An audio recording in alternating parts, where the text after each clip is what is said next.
The fatal shooting of Takeoff, member of the rap trio Migos, sent shockwaves in the music world and ignited familiar conversations about gun violence. Today will be a chance to not only mourn together, but come together in the wake of a tragic loss. In the last few years, artists like Nipsey Hussle and Pop Smoke, both at the forefront of hip-hop, have also been shot and killed. Less than a month before Takeoff, Philadelphia rapper PNB Rock was killed during a robbery at a restaurant in Los Angeles. Pop Smoke, Young Dolph, PNB Rock, and now Takeoff. Something has to be done. In 2022 alone, at least 6 prominent hip-hop artists have been lost to gun violence. We can't talk about rappers dying in gun violence without talking about the gun violence crisis in the country.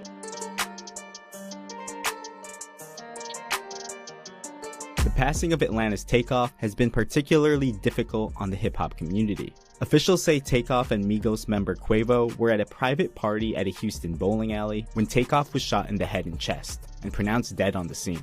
Police said at a news conference that they had no reason to believe he was involved in anything criminal when he was killed. Sometimes the hip-hop community gets a bad name. A lot of great people in our hip-hop community, and I respect them. The Migos are the most iconic, influential hip-hop group of the last 10 years. Rob Markman is the VP of Content Strategy at Genius, as well as a hip-hop journalist and rapper himself. Takeoff was, he was the quiet one, right? He didn't say much in interviews, he didn't say much on social media, but when he got in that booth, he spoke volumes. He was often regarded as the most lyrical of the group. So I think that's what his legacy will be. When we start the healing process from grieving over one death in the hip-hop community, another one follows right away. There's no official data tracking the number of these deaths, but we do know that at least one rapper has died from gun violence each year since 2018. Shar Adams writes about race as a reporter for NBC Black. She covered the killing of LA rapper Half Ounce in October 2022, and less than a month later, the death of Takeoff. What is most jarring is that it's been happening back to back, just over and over. The crisis has been going on since rap's early years. The first murder of a major hip-hop artist happened in 1987 with the shooting of DJ Scott LaRock, who founded the group Boogie Down Productions with KRS-One. Music fans often associate violence in hip-hop with the East Coast-West Coast rivalry of the 90s. But Adams notes outside factors that fueled the feud. That rivalry was partially manufactured and pushed by media. It is also important to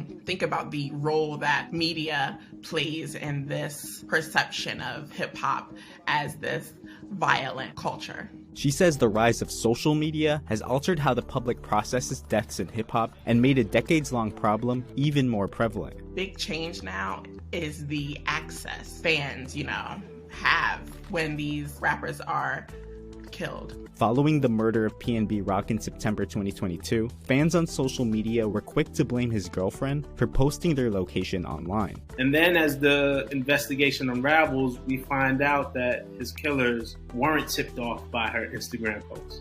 And that actually wasn't the case. We can't move so fast and assume.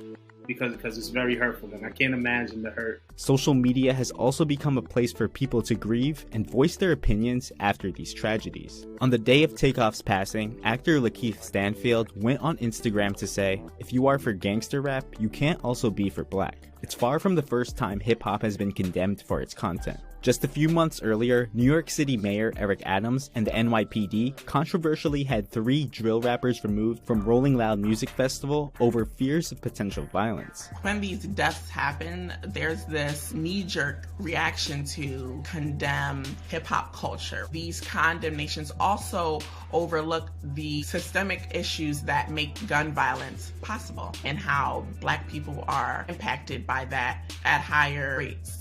Some believe record labels and those in the music industry are the ones who should be doing something. Media companies, DSPs, record labels are actually profiting off of the death and the negativity. We need to show the youth that there's also different types of hip hop. The drugs, the violence, the sex, that's the formula that sells. So if they want to protect their artists, they need to make a commitment and an investment in the community. Dr. Elaine Richardson, who goes by Dr. E, is a professor at Ohio State University and specializes in African American cultures, literacy, and hip-hop. The culture of the rap industry. The narratives that are pushed are narratives of violence, guns, which is reflective of our larger American culture. And although some say record labels profit from them too, lyrics of violence are often depictions of places and situations that these young artists are trying to escape. Research has shown that things like poor access to housing, lack of public services, and poverty are root causes of gun violence. The disproportionate deaths of Black men between the ages of 15 and 44, as much as it should be thought about, I think we have to do something. Is indicative of a bigger problem. And, I think rappers are more targets again because they're more well known, but this is not isolated, and this is just not a rap problem. This is not just a hip hop problem. It's important to focus on the crisis of violence in America rather than blaming the music that simply reflects it. You know what I'm saying? Hey, music gonna speak for itself, like I'm talking about. I'm ready.